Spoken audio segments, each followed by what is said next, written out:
En fait, et il y a des gens de gauche, d'extrême gauche, et de droite, et de centre droit, etc., qui le disent, mais je trouve qu'ils ne sont pas suffisamment écoutés, c'est que nous payons, comme ça a été le cas avec Trump aux États-Unis, nous payons une lame de fond euh, qui est d'abord et avant tout de nature économique. Euh, Autant je crois que le monde des idées politiques, a son importance, autant au fur et à mesure de ma vie en contact avec ce que je revendique, c'est-à-dire l'économie réelle, et malgré tout constituer des idées de démocratie, de république, d'état de droit, d'économie de marché, etc., et un substrat économique. Ce substrat économique s'est, dans les 40 dernières années, fondamentalement transformé. Et je vous remercie, Philippe, d'avoir invité à ce tour de table Michael et moi, parce que Michael est plus connecté à ce que l'on appelle l'économie de marché, l'économie des marchés financiers, et donc une économie financiarisée, que je vis en tant que professionnel, en tant que banquier d'affaires, c'est mon lot quotidien. On le vit tous. Et l'économie réelle, moins ou pas financiarisée. On est passé d'un modèle à un autre. En gros, je situe ça après la crise de 87, de 1987. Crise qui a été hyper violente. Je crois que sur un plan boursier, ça a été la plus violente de l'histoire du capitalisme. Donc, par rapport à ce choc, il y a eu tout ce que l'on qualifie de néolibéralisme, et qui est intervenu au moment où, à 3 ans près, où Francis Fukuyama nous annonçait la fin de l'histoire, c'est-à-dire la fin du conflit entre le communisme et le capitalisme. Alors, par rapport à cette bascule, on a été, c'est mon opinion personnelle et elle n'engage que moi, mais on est passé d'une économie où on produisait de la richesse des biens et des services qui pouvaient être distribués. Alors ensuite, c'était un rapport de force entre le capital et le travail, etc.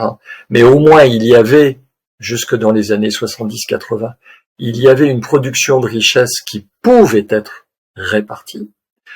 Ensuite, en passant à une économie financiarisée, qui est une économie plus de la valeur, au sens du patrimoine, on a, comment dirais-je, amplifié l'un au détriment de l'autre. Or, ayant été bénéficiaire de ça dans mon métier, puisque la financiarisation a permis à mon écosystème, alors l'écosystème, c'est les banques d'affaires, les avocats d'affaires, les transaction services, les boîtes de conseil stratégique, les fonds d'investissement, de private equity, etc. Bon, tout ça a explosé à partir des années 80-90 mondialement, a créé du patrimoine, a créé de la valeur dans des proportions considérables, et les tenants de ça, les élites qui étaient très fiers, parce que conceptuellement c'était brillant de réaliser à faire ça, ont créé un décalage de plus en plus net et perçu comme étant de plus en plus violent entre le bon peuple, entre guillemets, blanc, moyen, qui était dans une économie de la richesse, de la production, de la consommation, à une économie des services et de la finance. Ce ressenti, il y a des sociologues qui le qualifient de création des dépossédés. Ces dépossédés de la Rust Belt qui est au centre des États-Unis jusque dans les provinces européennes, fait qu'il y a une sorte de détestation de ce que, en France, Monsieur Macron représente. Ça, c'est la première étape. Mais c'est une vague. La montée que certains appellent d'extrême droite, ou du moins populiste. Absolument. 40 ans à peu près des conséquences de la financiarisation des économies occidentales, oui, principalement. C'est une vague, je veux dire, comme toujours, hein. J'adore nager, donc je sais gérer les vagues, et plus la vague a pris son origine lointaine, plus elle a de force. Hein. Bon, et bien là, en fait, c'est pas un épiphénomène qui date de 2022 ou de 2017. Non, non, c'est une accélération de cette tendance. Premier élément, les petits blancs qui ont eu le pouvoir il y a 100 ans ne l'ont plus tous et ont été, j'aime bien ce terme, dépossédés. Le deuxième élément, c'est que quand vous êtes sur j'assimile une société à un banquet. Quand dans ce banquet vous aviez, historiquement, à l'époque médiévale, vous aviez toujours l'assiette du pauvre qui était prévue à un banquet, à une cérémonie religieuse ou autre. Pourquoi? Ben parce que là, il y avait une idée qui fait que le pauvre devait être accueilli s'il frappait à la porte.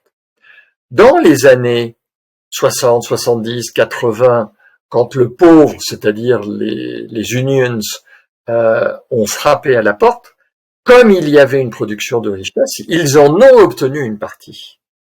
Bien. À partir du moment où ils ne l'obtiennent plus parce qu'il y en a moins qui sont générés, qu'ils n'ont pas les moyens, n'ayant pas du tout de patrimoine, du tout l'esprit conceptuel pour aller chercher du patrimoine versus du revenu, ils se sont sentis encore plus exclus. Et c'est là où le phénomène migratoire a commencé à devenir une zone de souffrance, parce qu'il a été perçu comme étant, puisque ce que je vous dis en gros n'est pas du tout compris par l'essentiel des populations occidentales, eh ben c'est tellement facile de dire « Ah, mais si vous êtes dans la merde, c'est à cause du Mexicain, c'est à cause de l'Afghan, c'est à cause du Sénégalais, c'est à cause du Libyen. » C'est tellement facile. Alors non seulement c'est tellement facile à dire, mais il y a bien sûr une part de vérité. Dans les bidonvilles qui se sont reconstitués en Europe, ben, sous les tentes de fortune, ce sont principalement des populations noires ou d'Afrique du Nord ou du Moyen-Orient. Comme en plus, sur cette couche-là, il y a une couche qui inquiète un certain nombre de gens, qui est le prosélytisme doublé d'un certain fanatisme religieux, vous avez toutes les composantes du rejet. Je suis dépossédé de mon rôle. On ne m'a pas expliqué pourquoi, parce qu'en fait, on m'a caché cette vérité. Je vois simplement que arrivent dans mon banquet des gens que je n'ai pas invités, qui viennent me piller j'ai vu un truc absolument monstrueux, c'est qu'on en vient à piller des banques alimentaires. Enfin, je veux dire, quand on en arrive là, ça veut bien dire qu'il y a une véritable panique de la part de ceux qui sont, entre guillemets, dépossédés. Donc, dépossession, phénomène matériel, qui vient de loin, phénomène migratoire qui s'est aggravé du fait de conflits, etc., etc. Et, troisième volet, un phénomène d'insécurité. Donc, j'ai moins d'argent, pour ne pas dire j'en ai plus. 2, je vois des gens qui essaient de me piquer mes subventions, mes revenus, ma gamelle, etc. Et 3, je constate effectivement davantage d'insécurité. Vous avez toutes les composantes pour que ce peuple des dépossédés rejette. Ou, et c'est l'extrême gauche, alors typiquement française, c'est un de nos privilèges, qui est de dire, et de ce point de vue-là, moi je dis que intellectuellement Mélenchon a raison, il dit, il n'y a pas d'autre solution que de faire la révolution. On est au bout. C'est-à-dire que c'est pas en passant par de la social-démocratie. Attention, hein, ça ne veut pas dire que je sois un partisan. Je dis simplement, dans le raisonnement, il dit, mais qu'est-ce que vous êtes en train là de, les socialistes, les radicaux, les libéraux anglais, etc. Qu'est-ce que vous êtes en train de perdre votre temps? Nous n'y arriverons que par un acte violent qui s'appelle la révolution. De ce point de vue-là, j'espère que les peuples l'ont compris. Chaque fois qu'il y a eu des révolutions, ça a été d'abord et avant tout au détriment des peuples. C'est eux qui trinquent en première. Toujours. Bon, mais ça, espérons qu'effectivement, on ne leur donne pas le pouvoir, parce que ce sont eux qui votent pour, mais qui en fait, à chaque fois, en souffrent le plus. Voilà, c'était mon complément à ce que Maximilien disait. C'est mon analyse parce que on est 8 heures par jour, mon épouse, moi, mes associés, mes collaborateurs. On regarde bien sûr la presse, etc., dans la mesure où on est au premier rang.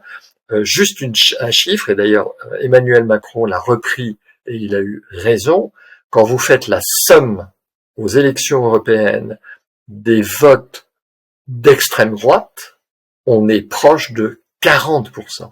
Mm-hmm. C'est le chiffre qui a été avancé à plusieurs reprises. 40%. Alors bien sûr, 40% alors qu'il y a 50% d'abstention, donc ça ne veut pas dire nécessairement que, mais dans les votes exprimés, il y a eu quand même près de 40% des gens en France qui se sont déplacés pour voter pour ça. Dernier élément, je suis désolé, je garde un peu trop longtemps peut-être la parole, c'est le phénomène dont Maximilien parlait sur la bureaucratie. En fait, c'est pas tellement la bureaucratie. Je me castagne pour mes clients qui sont des entrepreneurs, mais je me castagne pas tellement avec Bruxelles. Je me castagne avec l'application qui est faite par les autorités françaises sur les directives européennes.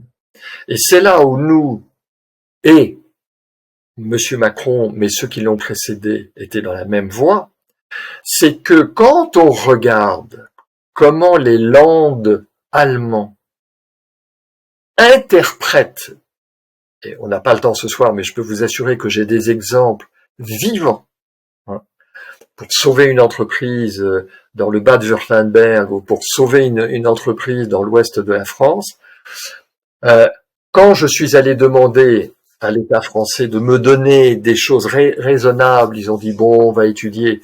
Ils ont dit oui, puis ils ont dit ah non, on peut pas parce que Bruxelles risque de requalifier cette aide.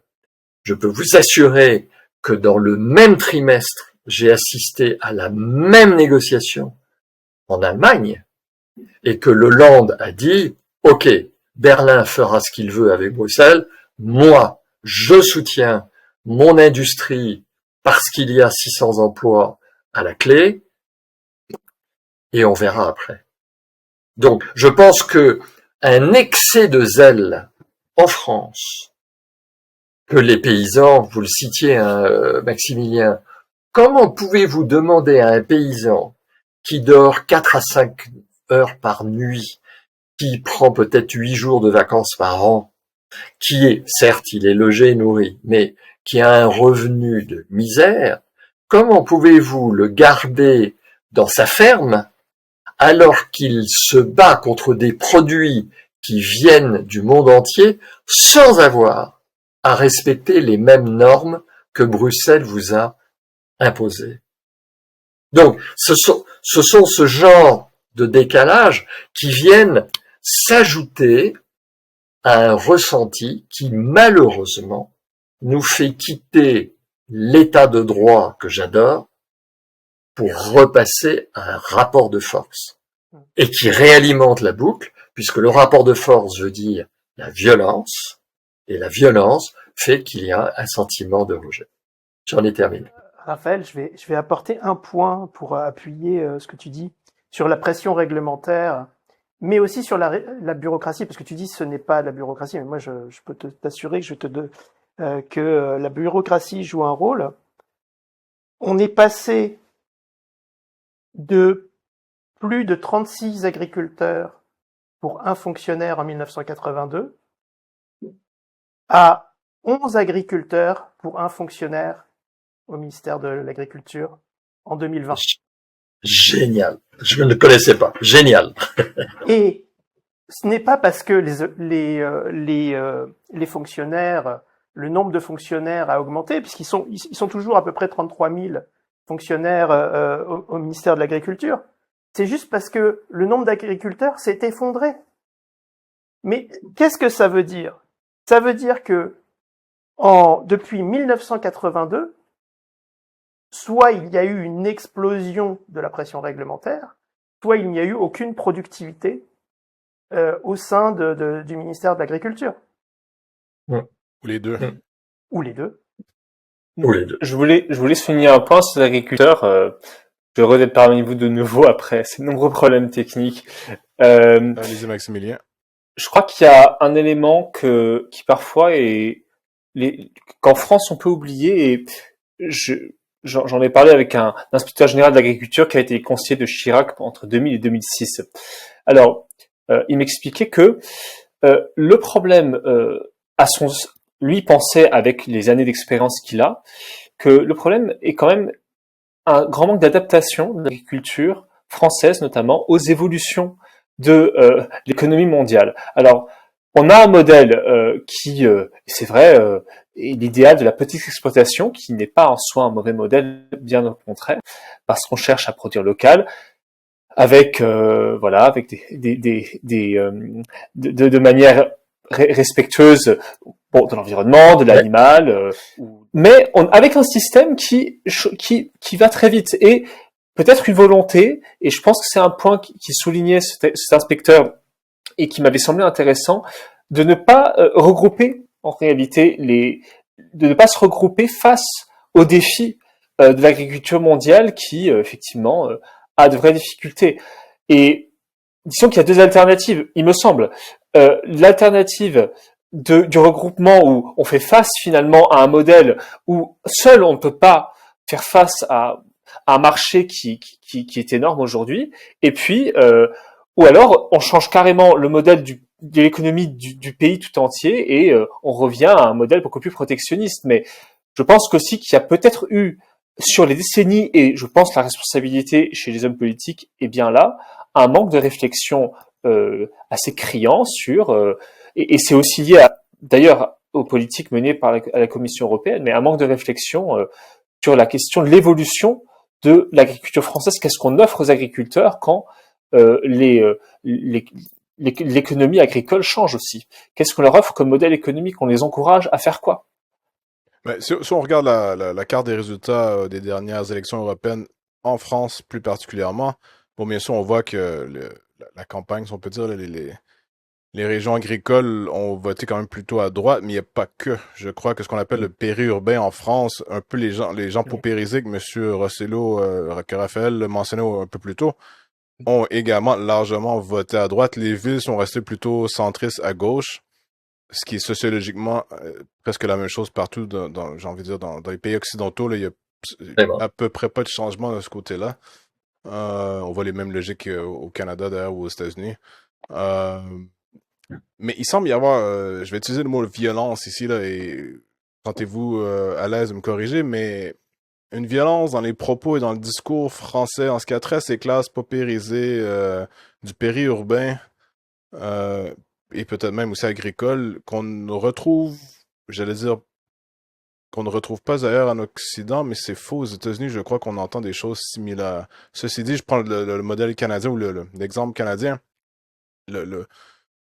c'est peut-être parce qu'on est Canadien, mais et Québécois, mais le ton est toujours beaucoup plus modéré, beaucoup moins acerbe.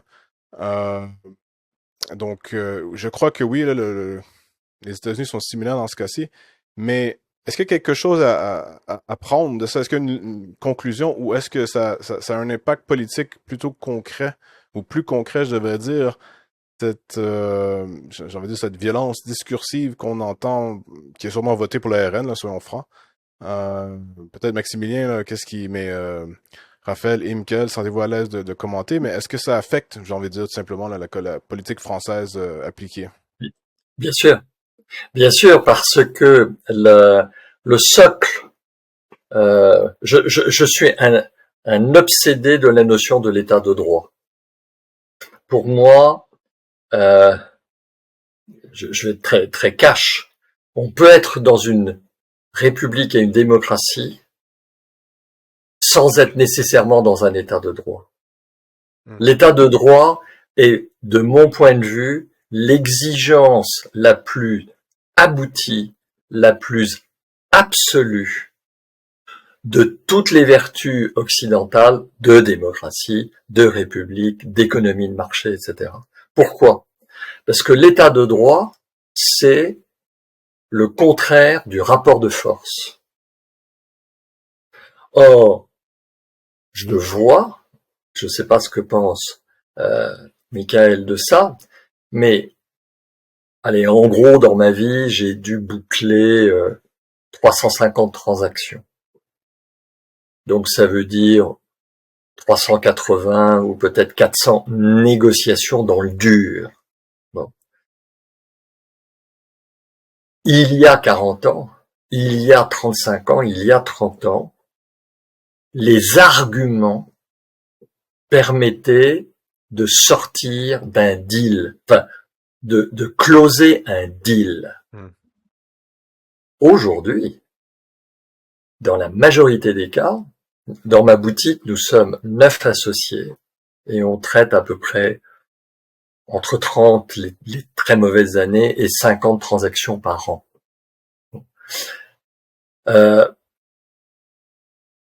Mes collaborateurs et mes associés reconnaissent que on est de plus en plus confrontés. Comme toujours, c'est au milieu de la nuit chez un avocat d'affaires, quand vraiment on est au bout du bout de la transaction, et il y a un mec qui tape sur la table, qui sort dans le couloir en gueulant, et qui dit « Vous faites chier les mecs, c'est ça, ou c'est rien d'autre. » Et on n'est plus dans la négociation. Or, ce rapport de force, parce que c'est lui qui a la techno, ou c'est lui qui a le fonds de commerce, ou c'est lui qui a le pognon, enfin bref, il dit « Fuck, guys, fuck, c'est moi qui domine, donc vos clauses de merde qui permettent de rééquilibrer les choses, je n'en veux pas. » Bien.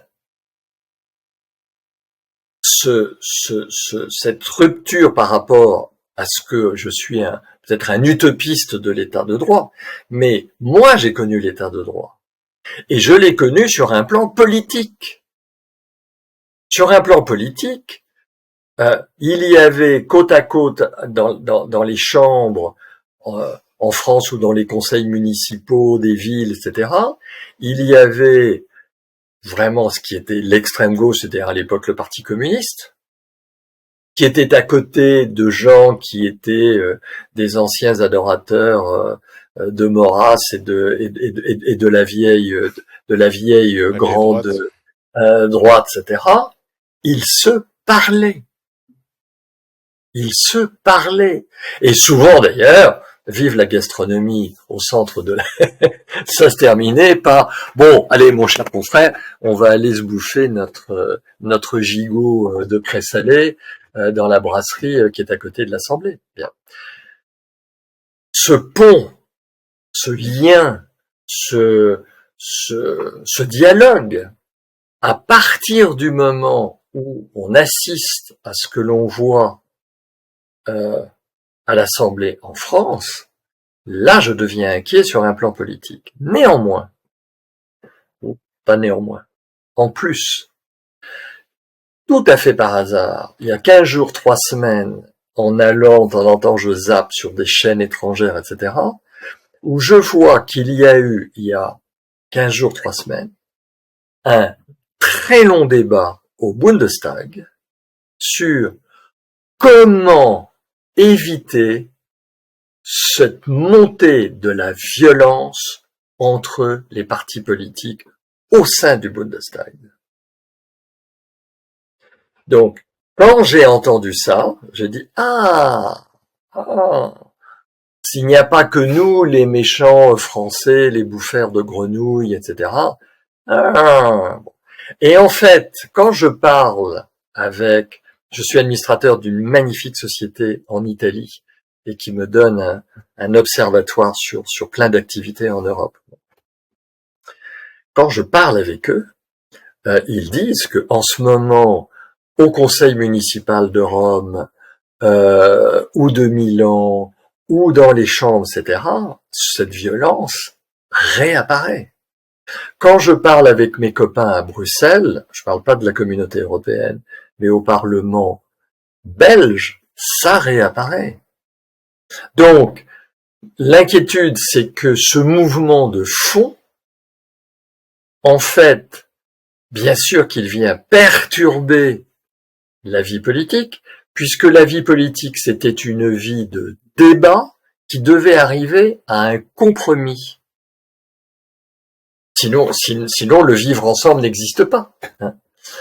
Or, aujourd'hui, ce que l'on voit, c'est que le centre en France, qui est représenté par ce qui reste du parti LR, héritier du gaullisme, etc., et le parti de Macron, se radicalise en se disant il faut que j'essaie sur des clauses sociétales qui plaisent à l'extrême gauche ou sur des clauses sécuritaires migratoires qui font plaisir à l'extrême droite, il faut que j'apporte ce genre de discours.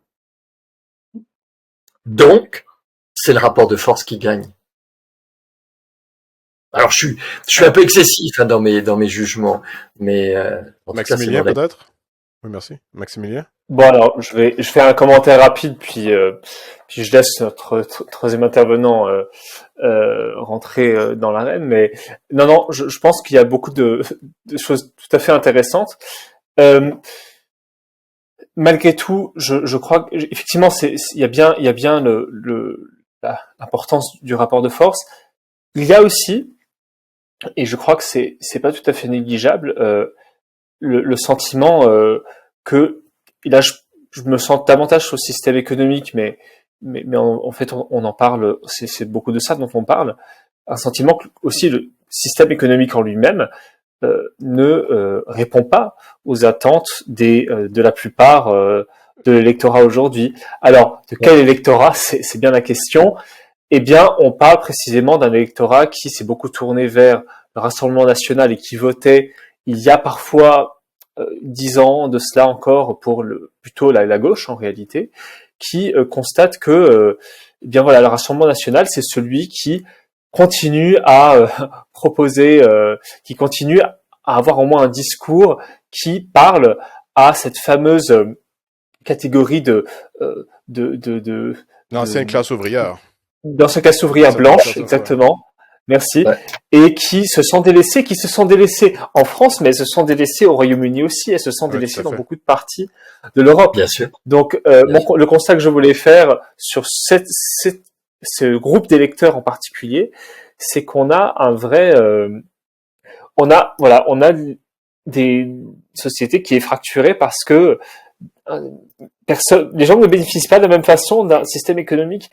Et on le voit, l'État-providence ne suffit plus à satisfaire ces personnes qui, en fait, se disent, bah oui, très bien, on nous promet des subventions, on nous promet régulièrement encore un peu plus, mais en fait, c'est pas ce qu'on cherche et on répond pas à nos vraies préoccupations. Voilà, je m'arrête là pour l'instant. Ben, je crois que ça revient un peu à ce que M. Raphaël, avait dit un peu plus tôt en ce qui a trait aux causes. Bon, de ce qu'on pourrait appeler la J'ai dû être hors de la conversation. Ouais, exactement, Maximilien, tu avais été déconnecté malheureusement, mais c'est pour le bénéfice de l'audience aussi. Là, je crois que il y a des liens à faire ici. Là. Raphaël a mentionné comment le virage néolibéral dans les années 80 à peu près, là, avait affecté les classes moyennes et classes ouvrières, les différentes populations des différents pays occidentaux de façon négative et qui avait financiarisé l'économie et qu'on en vivrait, je résume très, très brièvement ici, là, les conséquences aujourd'hui finalement, si on peut dire, après quoi, 40 ans là, d'application. Est-ce que tu me permets Philippe, de donner attends, une juste un illustration? mot, Vas-y. pardon, un Ouais, mot, rapidement, un mot. Raphaël. L'excuse qui était, l'alibi qui était donné par les néolibéraux des années 90, on le voit en Chine, etc., c'est la notion du ruissellement. C'est-à-dire qu'étant conscient plus ou moins que la production de richesse était en train de décliner ou de stagner, peu importe, en fait, l'effet valeur devait permettre d'enrichir, et les très riches devaient créer des riches, les riches devaient créer des moyens riches, et par un effet idéal, etc. Mais c'était Deng Xiaoping, hein, il était convaincu de ça. Donc il y a eu Deng un moment, Xiaoping, président chinois des années 80, qui a libéralisé l'économie chinoise. mais Je dis absolument. président, mais Donc c'est plutôt grand chef du parti, ou comment on dit, j'ai oublié, pardon. le secrétaire général du Secrétaire parti. général du parti, oui, pardon, merci. Non. Mais donc voilà, et simplement pour dire, en fait, il y a eu une illusion collective qui était le phénomène du ruissellement. Je ferme ma parole. Théorie d'Adam Smith, hein, grosso modo, ruissellement de la richesse, le trickle-down economics, comme il disait à l'époque en anglais. Michael, oui, tu voulais intervenir. Je voulais revenir justement sur cette violence qui saisit la société française. Et en fait, pour reprendre ce que disait Raphaël, je pense que on a un pays une population qui ne fait plus société ensemble. Et tu parlais du ruissellement des années 80. Les années 80, c'était les années où j'étais adolescent, où je suis devenu adulte vers la fin des années 80. Et je vais vous fournir une trajectoire personnelle. J'avais pas prévu de parler de ça, mais ça peut être intéressant. Moi, je suis un enfant des classes populaires. Je suis né, comme je l'ai dit, je suis né à Paris, dans le 20e arrondissement populaire, à côté de la place Gambetta. J'ai grandi dans une banlieue difficile du nord de Paris. Mais c'était une époque où j'ai eu, bien qu'étant dans une banlieue difficile, j'ai eu des professeurs extraordinaires dans l'école publique. J'ai pu accéder à l'université. J'ai pu progresser dans toutes les couches de la société, jusqu'à travailler dans une banque d'investissement. C'était faisable. Je veux dire, c'était une période où l'ascenseur social fonctionnait et il y avait une vraie égalité des chances. Durant les années 70, 80, ça s'est un peu cassé à partir des années 90. Et peu importe où une personne allait naître, elle avait la possibilité d'améliorer sa situation durant sa vie. Alors, je parle même pas bien entendu, elle pouvait améliorer aussi le sort de ses enfants. Et je pense que c'est ça qui a changé aujourd'hui en France. Alors, je ne sais pas si Maximilien ou Raphaël veulent aussi témoigner, parce que nous sommes tous de générations différentes, et en fait, peut-être qu'on n'a pas du tout la même perception, mais voilà, je voulais apporter cette petite trajectoire. Ah ben, alors bravo, j'achète ça à 100%. En fait, le progrès avec un grand P, un majuscule, qui inclut le progrès social, des libertés, de la santé, de l'éducation, de la recherche, le grand progrès. Bon, je suis un fan de Victor Hugo sur ça. Hein, c'est ce progrès magique, considérable, etc. Il y a des discours à la tribune dans les années 1840, 1850 qui sont prodigieux. Bon. Ce progrès-là avait une conclusion: demain sera mieux qu'hier. Bon. Aujourd'hui, là, en 2024, il est certain en Occident que demain ne sera pas mieux qu'hier. Or, ce discours étant politiquement impossible, impensable, qui va aller se faire élire en disant « Mes chers concitoyens, je vous le déclare, demain ne sera pas mieux qu'hier ». Il dirait la vérité, et comme cette vérité n'est pas audible, on est tous dans le mensonge. Mais on est dans le mensonge, je dirais, eux et nous, dirigeants dirigés, maîtres esclaves, on est parce qu'on veut pas entendre un mec qui nous dit mais demain ne sera pas mieux qu'hier. Mais si je peux me permettre ici, ouais. J'ai envie de poser la question à Maximilien, bon, qui est plus jeune ici, comme Michael l'a mentionné, il y a différentes générations, mais est-ce qu'il y a une... Et là, on explore les racines de la montée du populisme en Europe, je veux dire au sens très large, qui est très bien. Mais j'ai envie de poser la question à Maximilien en ce qui a trait à la vision de la jeunesse de l'avenir. Est-ce qu'il y a cette perte d'espoir que Raphaël a mentionné? Est-ce que l'ascenseur social mentionné par Michael justement est en panne? D'ailleurs, le terme, je crois, ascenseur social est très fréquemment utilisé dans les médias français. Donc, de ton point de vue d'un journaliste, mais bien sûr de jeune homme, Maximilien, comment voyez-vous les choses? Bon, alors c'est un débat que en Grande-Bretagne et en France, que je suis de près, qui a lieu tous les jours, dans tous les médias à peu près, on aborde le sujet. Je pense que si on faisait des statistiques, ce serait probablement un des sujets qu'on aborde le plus dans la sphère. Est-ce que les sociétés d'aujourd'hui, qui ont un niveau de vie qui, d'un point de vue de l'histoire humaine, est le plus élevé, enfin, on a en principe, en théorie, à peu près tout ce qu'il faut pour vivre. Et même si on a peu d'argent, on a accès à l'eau courante, à l'électricité et à un logement qui peut-être tout à fait minable, mais qui permet de vivre. Est-ce qu'on va mieux? Pour autant, on constate que non. Alors, qu'en pensent les jeunes? Eh bien, ça dépend beaucoup, je pense, de leur milieu social d'origine. Ça, c'est évident parce que, en fonction de la famille d'où l'on vient, est-ce qu'on a été dans une famille unie, une famille monoparentale, voilà, avec des conflits familiaux, ça a beaucoup de conséquences sur l'avenir d'un jeune. Et je crois qu'une des raisons, c'est la crise dans les familles aujourd'hui. Et d'ailleurs, les hommes politiques le relèvent, régulièrement, le relèvent de temps en temps, peut-être pas assez.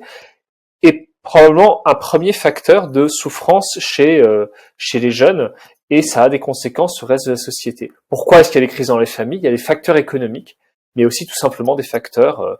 Il y a aussi des facteurs liés à d'autres enjeux, notamment les changements de mœurs. Notamment, il y a la question des changements de mœurs. C'est un sujet très sensible, mais à mon avis, en toute honnêteté, il est difficile de le nier complètement. Bon, il y a ce point-là. Il y a aussi, et c'est pas un point négligeable, le fameux discours sur l'égalité. En France, on est des champions, mais on n'est pas les seuls. Les Britanniques parlent du leveling up, par exemple.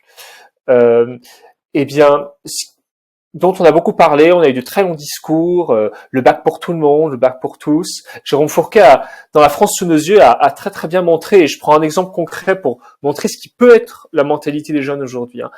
Il a montré que la conséquence du bac pour tous, c'est Jean-Pierre Chevènement qui a porté le bac pour tous. Ceux qui sont plus âgés que moi ici ont vécu évidemment cette époque-là. Donc on est, si je me souviens bien, dans les années 90. Quelle année exactement j'ai oublié. Il fallait que tout le monde ait le bac, parce que avoir le bac, c'était au fond, c'était ça qui était juste, par définition.